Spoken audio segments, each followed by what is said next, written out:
Bom, hoje foi a apresentação do Vitor Pereira no Flamengo, né? Ele deu a primeira coletiva, foi a primeira vez que ele fala, tanto como técnico do Flamengo e também oficialmente pós ter deixado o Corinthians aí nessa negociação um pouco turbulenta, né? Eu acho que não sei o que você acha, Will, mas eu acho que o que todo mundo estava esperando, né, era a aspa dele, a justificativa, a explicação que ele teria que dar, né, segundo a imprensa, principalmente a imprensa paulista, e eu, lógico que aos torcedores do Corinthians, enfim, sobre... ele estaria voltando para Portugal, mas por conta de um problema de saúde da sogra, mas ele decide ficar no Flamengo. E ele acabou respondendo, de alguma forma. Antes de eu passar a bola para você ver o que você acha, o próprio Flamengo faz a pergunta, né, para ele e diz que vai ser o único momento que ele vai falar sobre esse assunto. E ele falou, ele começa a estar respondendo que estava esperando essa oportunidade para poder falar e se justificar da maneira que ele achava correto e aquilo que passou pela cabeça dele. E, para te passar a bola, o que ele disse que a verdade é o que ele sabe, não é o que as pessoas especulam, o que as pessoas acham. É aquilo que ele sabe, aquilo que ele vive, né? É o contexto dele e da família dele. O que você achou dessa justificativa dele, Will? É óbvio que estava todo mundo curioso para saber o que ele ia falar. Do ponto de vista lógico, eu achei a explicação aceitável. Agora, a verdade mesmo, que a gente nunca vai saber a verdade. Porque como é que cada um desconfia de uma coisa, mas assim, o que me incomoda muito é esse tema se tornar mais importante do que a contratação, do que para a grande imprensa, né? Tirando quem é Flamengo, que está muito interessado em saber como é que ele vai montar o time, eu acho que o assunto merece, sim, repercussão, mas ele não pode ficar maior do que os aspectos técnicos e profissionais que envolvem a contratação. Eu não vejo problema nenhum em o que, às vezes, no futebol eles chamam de assédio, de aliciar, né? Usa muito isso para falar da base, né? O clube X está aliciando, assediando jogadores da base do clube Y. Mas não me parece o mais importante. É óbvio que a gente não quer que o futebol seja um exemplo de negociações antiéticas, de tombo, de rasteira, de passar perna, declarações deploráveis como aquela do ex-diretor do Cruzeiro, que foi um grande, que deu uma volta no Flamengo quando vendeu a Arrascaeta para o Flamengo. Sim. O repórter, que eu prefiro nem dar os créditos para não dar ibope para ele. Então você deu uma volta no Flamengo? Dei. Não sei o quê, papapá, e tá aí o Arrascaeta. Jogador de Copa do Mundo, já é um ídolo histórico do clube, etc. Mas, obviamente, que a gente tem uma necessidade de querer ver que as coisas corram da forma mais ética possível. Mas fica difícil, assim, fica num nós, palavra de um contra do outro. Agora, realmente, não me parece muito lógico que ele, sabendo que tinha chance de ir para o Flamengo, virar e dar uma desculpa de uma coisa que ia ficar feio logo em seguida. O que me parece é que a variável lá do problema familiar era relevante e ela se tornou maior em razão dele não querer continuar no clube. A sensação que me deu, assim, mas isso é especulativo. Já que todo mundo especula que ele está mentindo, ou que ele mentiu, ou que passou a perna, que não passou, eu posso especular também o que eu acho que aconteceu. Acho válido o exercício. Me parece o seguinte, o cara vem de fora para cá, deve ter sido difícil convencê-lo a vir, a diretoria do Corinthians conseguiu fazer isso com êxito, porque o cara veio. Contrato de 1 ano. Olha, eu vou com 1 ano, mas eu quero projeto. O cara ficou 1 ano, entregou provavelmente mais do que a expectativa. Eu acho que, pelo menos, não sei a diretoria do Corinthians, mas a expectativa, em geral, da imprensa não era o Corinthians ficar em terceiro no Brasileiro. Ou chegar numa final de Copa do Brasil Copa e fazer do Brasil, na frente. Tirar o Boca, não importa que foi 0-0, tirar o Boca na oitavas da Libertadores, não é isso? Sim, isso. Então, assim, ninguém tinha essa expectativa. Aí o cara termina o ano, entrega mais, está percebendo que não vai ter a estrutura que ele quer ter para o ano seguinte, porque, me desculpa, um treinador europeu vir para cá para não pensar em ganhar Libertadores e disputar o Mundial, não parece fazer muito sentido. O Corinthians pode ser campeão da Libertadores em 22? Pode. Claro que pode. Qualquer clube que estiver disputando pode ser campeão. A chance do Corinthians qual é? Não sei. Eu sei que ele não é favorito como o Flamengo, como o Palmeiras, como talvez o Galo possa ser. Eu acho que o Corinthians, dependendo desse mês de janeiro, pode sim, em fevereiro, já que acho que a primeira fase é lá para abril, né? Que a gente andou olhando o calendário aquele dia. Março ou abril. Não importa muito nesse momento. Mas, assim, nesses 2 meses aí de início de temporada, o Corinthians pode sim se candidatar a ser um favorito. Mas hoje o Corinthians não é favorito na disputa pela Libertadores. Ele é candidato ao título quase sempre, mas favorito não é. No Brasil, eu diria Flamengo, Palmeiras e Galo. Além disso, talvez o Fortaleza, pela longevidade do trabalho, pode ser que surpreenda de novo, né? Sim, pode ser que surpreenda mas de novo. É um time que não tem tradição, né? É a segunda vez que vai chegar na Libertadores. No caso do Fortaleza, tá? Tô falando do Fortaleza. Isso, vai chegar a segunda vez na Libertadores, então, assim, pro Corinthians tem o peso é muito maior, o peso da camisa, já ser campeão, tudo mais, né? Aí, Matheus, o cara chega e fala, tô indo embora. Aí o problema com a família é mais uma variável que ele usa para... Ele vai dizer o quê? Vocês estão quebrados? Eu não sei se o Duílio prometeu aumentar o valor e não conseguiu. Ninguém sabe. Mas a impressão que dá quando ele se desliga é não volto mais, estou indo embora. Não... Por que raios o cara ia inventar isso, gente? Ele podia ter dado outra desculpa. Qualquer outra. Menos inventar uma história mentirosa, sabendo que ele ia para o Flamengo. É, no mínimo, muito idiota. A presunção da idiotice eu acho idiota. Um cara desse, com experiência, ganha milhões, ele não precisava disso. Quando ele foi escroto lá na resposta com o negócio de dinheiro, porque o cara não é daqui, não está acostumado, né? A pergunta que a gente faz o tempo todo para treinador é: você tem medo de perder o cargo? Não é medo. Os caras tudo ganham bem, pô, mas ninguém quer perder o cargo. O cara quer terminar a temporada, quer disputar título.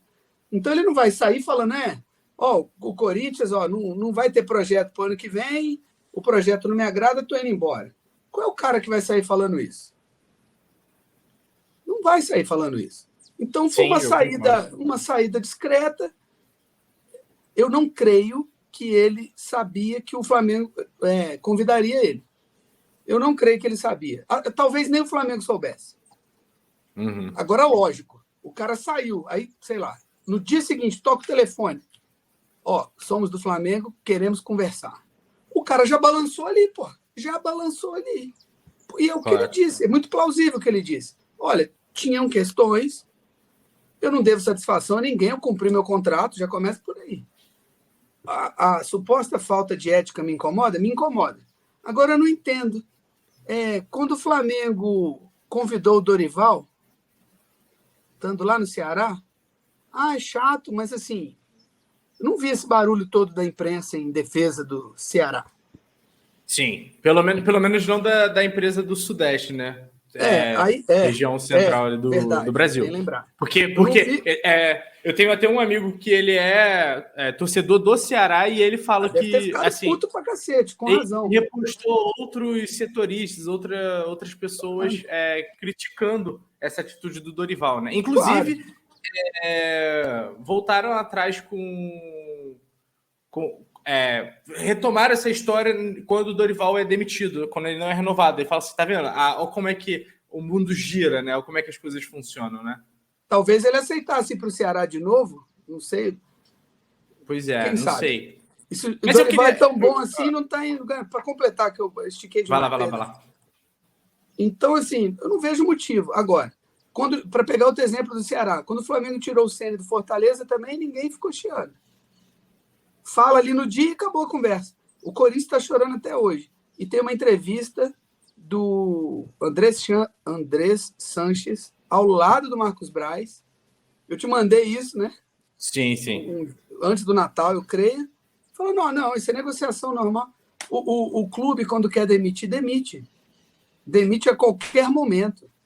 Então, assim, mesmo que o Flamengo tivesse convidado antes, está terminando o contrato? Se for terminar mesmo, a gente quer conversar. E o cara balança, até aí eu não vejo um problema muito grande. O problema seria se ele inventasse uma mentira Agora, sinceramente, alguém acha que ele precisaria inventar uma mentira para não fechar? Não, É essa questão da sogra dele ridículo isso. já é certo que tipo, a sogra dele realmente ela tem problema sério de saúde. Não, então, mas assim, ele não precisava inventar isso para Não, não lógico que ficar não. no Corinthians. Não precisa. O cara é Sim, lógico que não. estrangeiro. E você É falando, fácil ele trazendo dizer, até olha, não o. vou, não posso. E ele Até, balançou você mesmo com o tamanho do Flamengo. O Flamengo vai jogar o Mundial. Pô, aí possivelmente contra o Real Madrid. os cara comentam futebol, parece que nunca bateu pelada na rua. Sim. Nós estávamos com o Léo aqui outro dia, ele brincando que tinha colega de escola que brigava jogando bolinha de meia no intervalo da escola. Não era isso? Da questão da. Eu era um desses. Eu não queria perder nunca. A graça é ali, do competir para ganhar. E é óbvio que o projeto esportivo atraiu demais. E talvez só uma proposta do Flamengo, ou de um Palmeiras, ou de um Galo, não pelos clubes, mas pela condição dos clubes hoje, é que faria com que o cara balançasse, pô. Claro, Óbvio que claro. é isso. Então, assim, isso não pode ser mais importante que o resto. Sim, eu concordo. Essa questão da sogra dele estar doente não é desculpa, não é invenção, realmente é um fato. Tudo bem que tem essa questão de como ele lidou, né? Como foi que ele lidou com esse processo, mas ele não fez nada, entre aspas, assim, de errado. Ele falou, quando teve a oportunidade, ele falou que nunca pensou em vir para o Brasil, assim, nunca passou pela cabeça dele. E quando chega o projeto do Corinthians e tal, ele falou, eu só aceito ir por um ano, para ficar durante um ano, uma temporada, para eu ir, para eu fazer, para ver se eu me adapto, para o meu staff ver se adapta. E ele segue esse contrato durante um ano. O staff Exato. não quis ficar. Boa parte do staff voltou. Outros. Sim. O que sim. mostra ele fala isso na entrevista. E aí, mais assim. motivo. Ele é como você falou, né? A questão da oportunidade, a grande oportunidade bateu e assim, você balança.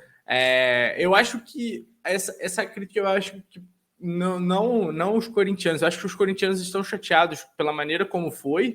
A gente mas também eu ficou acho puto quando o Jorge Jesus aceitou voltar pro Benfica. Exato. Paciência. Mas eu paciência. Acho que isso é muito mais inflamado pela mídia paulista do que necessariamente pelos próprios corintianos, sabe? Os corintianos realmente estão putos e têm o direito quanto torcedor. Pode. Mas essa cobrança ela é muito maior, ela é muito mais coisa pela parte da imprensa paulista, acredito eu. E que aí eu não duvidaria falta de assunto, né? E falta de assunto. E aí eu não duvidaria se tivesse eles tivessem uma boa oportunidade da carreira deles, uma boa oportunidade profissional, se não arriscaria também, se não trocariam, né?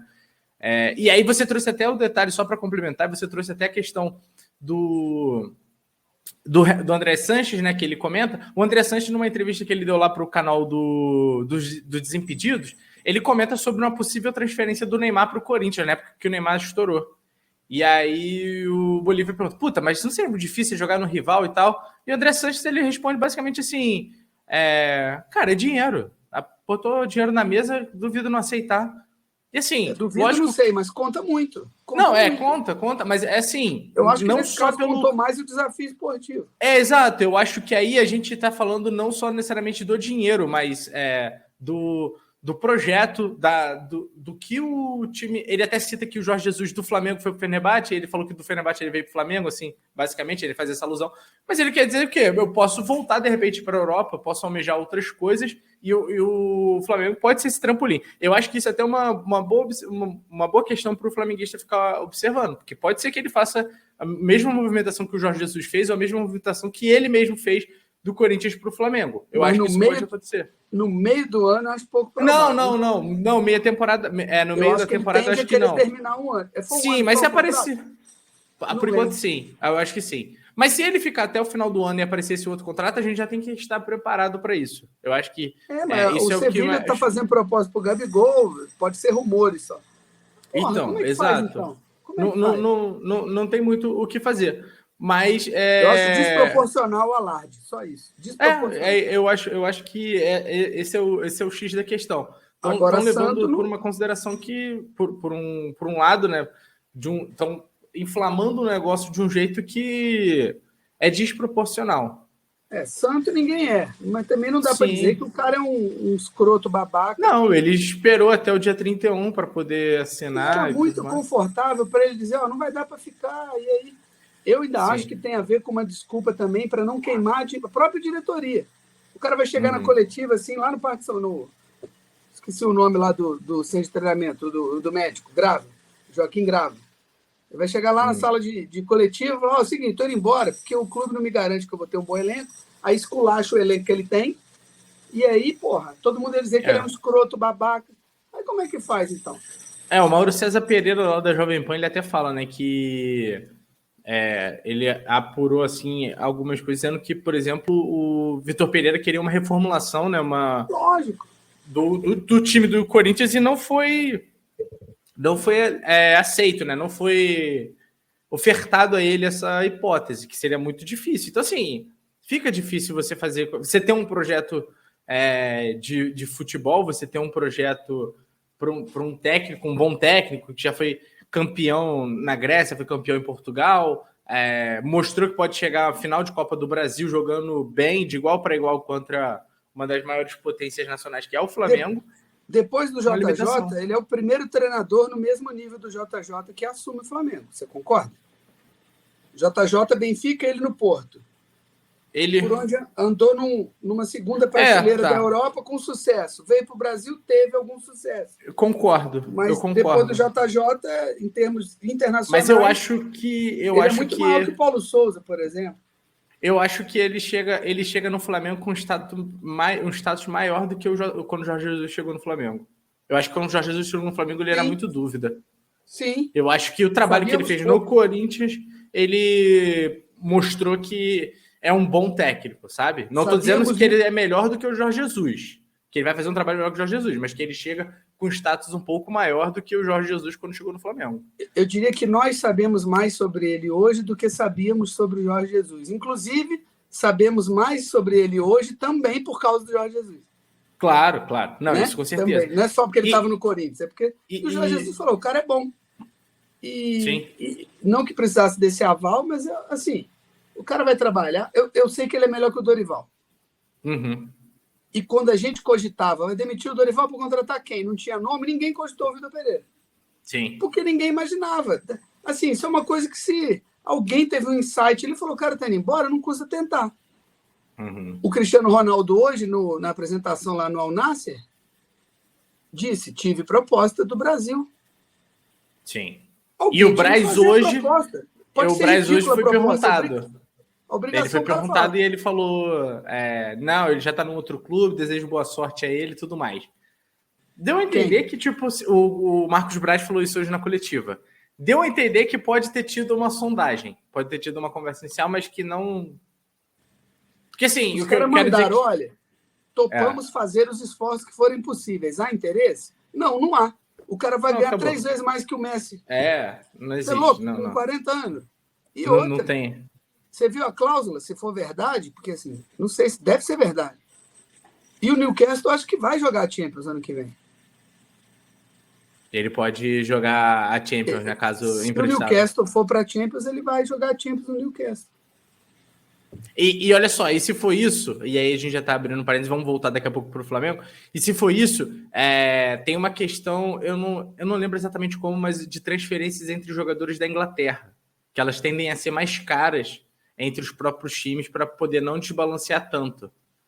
E aí, eu não lembro exatamente como isso funciona, mas se isso se aplica ao Cristiano Ronaldo, por exemplo, numa possível transferência dele para o Newcastle pagaria muito caro. Então, o que pode ter acontecido? Ele vai para o Al Nassr e o Al Nassr empresta para o Newcastle, sabe? Pode ter dado quase com um balão.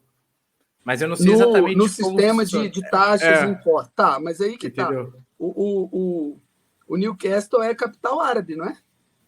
Não é o mesmo grupo, não? Do Al Nassr? Eu ia olhar isso. É o mesmo grupo, é do mesmo dono. Então aí não é nem balão, é porque é do mesmo grupo. Não, mas aí eu não sei como é que funciona, eu não sei como é que são essas cláusulas. Eu entendi o que você falou, mas faz mais sentido ainda ser do mesmo grupo. Ô Will, pra gente terminar, deixa eu trazer um questionamento que aí pode ser que a gente prolongue até mais um pouquinho. Quando o Renato Gaúcho veio pro Flamengo, e depois que o Renato Gaúcho vem pro Flamengo, e até um dos nossos companheiros aqui que acompanha a gente pra caramba, o Yuri Ramos, ele trouxe ele sempre levantou essa questão e eu passei a prestar atenção nisso pós-Renato Gaúcho. O Renato Gaúcho, quando ele vem pro Flamengo, ele vem seguido de uma goleada que o Flamengo... Seguido, não logo em seguida, mas, tipo assim, o Flamengo contrata um técnico que tomou uma goleada pro Flamengo. Tomou um sacode numa semifinal de Libertadores. Isso. Não foi uma então, goleada tipo assim, numa rodada de meio de semana brasileira, lógico. que o time viajou para o Equador, aí chegou aqui meio perdido e pum, 4-0. Claro. Foi efetivo. Foi e apanhou muito lá no jogo de ida. Sim. Era para nós ter ganho no jogo Ficou de ida. Ficou 1-1, né? 1-1 foi baratíssimo. Sim. E aí, tipo assim, o Yuri, ele fala na época, tipo, é inaceitável um time contratar um técnico que tomou uma goleada, sabe? Que deu uma goleada no time desse técnico. Que é o contrário agora. Eles perderam para nós, o Corinthians perdeu para nós. Então, isso eu quero saber. O técnico dando calor, a gente conversou disso no fim do ano. O cara deu um nó no Dorival, o Dorival não teve. O Dorival ganhou o campeonato também na força do elenco, um pouco de sorte ali nos pênaltis. Com a individual. Então, para você, isso não se aplica, né? O quê? Essa questão do tipo, não faz sentido você contratar um técnico que perdeu a final para você. Eu concordo com o Yuri, não faz sentido, mas perdeu o Renato Gaúcho. O Renato Gaúcho perdeu. Do jeito que o Vitor Pereira perdeu, é até louvável. Faz sentido contratar o Vitor Pereira. Tendo que ele com um time muito inferior, ou um pouco inferior, deu calor na gente. Quase que os caras ganharam da gente dentro do Maracanã. Ia ser o vexame do ano. Ia ser o vexame do ano no futebol. O Corinthians, quando a gente olha o desempenho do Corinthians na Libertadores, um mês depois, na final da Copa do Brasil, é absurda a diferença. O que demonstra que ele também estudou o Flamengo. E conseguiu converter, porque estudar, acredito que todos estudam, né? Ou pelo menos tentam ver alguma coisa. Ele estudou e conseguiu produzir, num relativo curto espaço de tempo, soluções para confrontar o Flamengo de igual para igual, tendo um elenco muito inferior. Isso é muito foda. Eu passei a respeitar mais ele depois disso. E a gente terminou o ano falando disso. Pô, gosto do Dorival, o Dorival foi bem, mas tenho dúvidas se era para ficar e tal, e não ia ficar mesmo. Estava na cara que esse negócio não ia funcionar. E a gente terminou o ano reclamando do desempenho do Flamengo nas 3 finais, porque ida e volta Copa do Brasil e a final da Libertadores. Nós corremos o risco de perder a Libertadores para o Atlético Paranaense. Sim. Tolamente. O jogo estava parelho. 11 contra 11, o jogo estava parelho. Eu não acho que o Flamengo só ganhou porque expulsou o Paulo Henrique, talvez. Não, foi o Paulo Henrique. Uma coisa Henrique, Vitor Henrique. Pedro Henrique ou Paulo Pedro Henrique, pode ser. Pedro Henrique. Acho que é Pedro. Não é isso que eu estou dizendo, mas assim, que a gente estava tomando calor, estava. E estava arriscado perder, e mesmo com a menos, o Paranaense quase empatou o jogo. Sim. E quais são as suas expectativas? Tá com boas expectativas para o Vitor Pereira? Muito. Você sabe que meu sonho de consumo era o Sampaoli, né? E eu discordo absurdamente, mas eu discordo. Mas o São Paulo está lá no Sevilha de novo, né? Tá. Eu vou te falar bem sincero, eu acho que tá? o Vitor vai bem, tem tudo para ir bem. Olha, eu vou soltar uma aspas muito forte. E rápido. Meta de um clube que está no patamar que o Flamengo está hoje. É G4 do Brasileiro e semifinais de todos os mata-mata. Essa é a meta. Talvez perca tudo, mas eu entendo que não dá para você controlar nesse nível. Mas é quase que uma obrigação. G4 do Brasileiro é obrigação, porque é pontos corridos. Se o time é melhor, não pode aceitar menos que G4. E é um elenco bom, tipo, todo o elenco. São três times. Quase 3 times. Põe 2 times afiados ali, com um banco razoável para cada um. Nós não pode aceitar esse papo de o brasileiro. Brasileiro não. Nós temos que disputar tudo. Se vai ser com 2 times diferentes, não importa. Mas nós temos condição de montar 2 times. E outra, ao tentar montar 2 times, eu não sei se isso é viável lá para ele, provavelmente ele vai pensar nisso depois do Mundial. Até o Mundial ele vai querer um time para jogar e vai querer um plano B e um C para se estiver perdendo o jogo. Concorda? Mas depois pós-mundial, ele tem que trabalhar com a ideia de 2 times. E talvez Eu que sou a favor sempre do treinador arrumar um jeito dos 11 melhores jogar, que é o que o JJ fez quando veio. Ele arrumou um jeito, diferentemente do Abel Braga, de fazer os 11 melhores jogar. O Abel dizia que Bruno Henrique e Arrascaeta não podiam jogar junto. A jogada do gol de empate contra o River é arrancada do Bruno Henrique, passe para Arrascaeta, cruzamento da Arrascaeta para o gol. Mas não pode jogar junto. Os caras ganham na Libertadores, mas não pode jogar junto. Mas é igual o Pedro e o Gabigol também, né? Não podem jogar junto os dois campeões. O Rueda, que a gente tinha muita esperança, ele larga o Flamengo para ir para o Chile. Ai, que largou o Flamengo para ir para o Chile, largou. O Osório largou o São Paulo para ir para o México, porra. E outra, esse tipo de situação ocorre mais. A gente tem que entender o seguinte, o futebol brasileiro está mais globalizado ou mais inserido. O que significa que a gente tem mais gente de fora, mas o risco de sair é maior. Dos caras, a gente está acostumado a demitir o treinador. A gente não está acostumado o treinador pedir demissão. Mas isso significa uma inserção num futebol mais globalizado e significa que nós somos terceira prateleira. Porque o que a gente faz com o Ceará, a Europa faz com a gente. O Benfica veio e falou, volta, Jesus. Cara, era óbvio que não ia dar certo aquilo. Uma gestão turbulenta, um elenco todo esquizofrênico. Início de pandemia. Um momento ruim. E estava na cara que o Jorge Jesus... Estava na cara, não. Muito provavelmente ele não teria o resultado que ele esperava ter. Não, com certeza não. Do ponto de vista do desafio esportivo, estava na cara e ele foi. O Rogério Ceni é zoado por ter largado o Fortaleza para ir para o Cruzeiro e ter quebrado a cara. Sim. Mas o Jorge Jesus fez a mesma coisa. Só que nós somos o Ceará da vez, entendeu? Tem que aprender a olhar para cima também, velho. Sim, mas, assim, significa que a gente já está acessando esse mercado. Antes, nem isso. Sim, a gente já balança os técnicos. O eterno substituto nosso morreu, não tem mais. Chama o Carlinhos. O Carlinhos foi técnico do Flamengo umas 6 vezes. O Carlinhos Violino.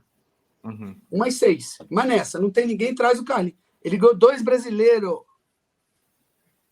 E ele era tampão. 2 brasileiros. Sim. 2. Eu vou te falar que eu tô com uma boa expectativa. Muito boa. Eu tô falando. Eu acho que ele tem que montar 2 times. Perdão, Matheus, perdão. Não necessariamente com os 11 melhores. Time A, os 11 melhores. Time B, os segundo 11 melhores. Não. Eu acho que a partir do pós-mundial, ele tem que pensar quais as características do Campeonato Brasileiro, quais as características dos mata-matas, quais jogadores têm mais perfil de um, quais jogadores têm mais perfil do outro, que tipo de jogo que eu quero no pontos corrida e no mata-mata, porque, de repente, pode ser que seja interessante separar Gabigol e Pedro, pensando em 2 conjuntos eficientes. De repente, o Gerson não é para ser titular no mata-mata. De repente, tá entendendo o que eu estou querendo dizer? Sim. O time está ajeitado. Um exemplo, se continuasse o Dorival, ele ia manter o time, certo? Ele ia começar o ano com o time que ele terminou. É o coerente. O Gerson ia ser banco. Mas não quer dizer que o Gerson não encaixe muito bem com o Vidal e com o João Gomes, vai. O João Gomes está titular no outro. Mas, assim, eu queria que ele visse os melhores 2 encaixes possíveis. Entendi. O que não significa que os 11 melhores têm que estar no time das Copas. Mas não, entendi. Isso é muito vai ser pelo estilo do campeonato que está jogando. Isso é muito disputando. Do futsal. Quem acompanha futsal sabe. O Falcão, dos 2006, 2010 para frente, o futsal começou a trabalhar. Olha, não dá mais a intensidade alta. Eu não troco um jogador por outro. Dá 5 minutos, troco os 4. Lá. Então, a seleção brasileira e vários times treinam 2 conjuntos. O Falcão era do conjunto B na seleção. Ele não começava jogando. Muito raramente. E durante o torneio, em alguns jogos, às vezes ele misturava os 2 conjuntos, ou em algum momento do próprio jogo ele misturava os 2 conjuntos. Mas, a princípio, eram 2 conjuntos que se encaixavam melhor e não necessariamente os 4 melhores eram o conjunto A. Prova disso que o Falcão era do conjunto B. Porque o Falcão não marca? Como não marca? Para começar, ele já segura um atacante, né? Então, assim, eu não vou entrar no mérito, mas é isso. Assim, eu quero 2 conjuntos. Boa. Eu tô com uma boa expectativa, e aí, quando a gente fala de expectativa, a gente fala de coisas que é sentimento que a gente tem pré o feito, né? Pré o executado. E eu não ficava assim desde o Rogério Ceni no Flamengo, tá? Nem com o Jorge Jesus eu fiquei, porque não sabia nada. Não, eu também não. Mas pelo... E aí é que a minha aspas, que é muito forte. Eu fiquei com uma boa expectativa quando o Abel Braga veio pro Flamengo. Eu já falei isso Você aqui. Fala isso e eu te zoo por isso. Sim, mas eu tinha uma expectativa. Eu sempre quis ver o Abel Braga no Flamengo, assim. No cenário, assim, estamos falando de um cenário onde era só técnico brasileiro, tá? Zero expectativa. Eu tinha essa expectativa pelo Abel. Veio Jorge Jesus, fez o que fez, e eu tive uma boa expectativa pelo Rogério Ceni e como eu tô tendo agora pelo Vitor Pereira. Porque eu não a gente acho falou isso. Que o Ceni decepcionou, tá? Não, então, também não acho. Eu acho que foi tudo muito turbulento para todo mundo e ele também se atrapalhou. Ele também teve momentos que ele não se ajudou. Mas eu acho que, como eu falei também, que tá vindo um cara que eu acho que é muito organizado, igual o Rogério Ceni ele é. É um cara que dá um perfil de jogo também pro time. Ele consegue montar o time, montar as ideias. Ele falou muito isso hoje na apresentação. Ele falou que não tem como você montar um time, colocar as suas ideias se o time não é bem qualificado, se o time não consegue jogar junto. Então, assim, eu acho que dessa vez a expectativa ela tá bem alta e eu acho que ela vai ser bem correspondida.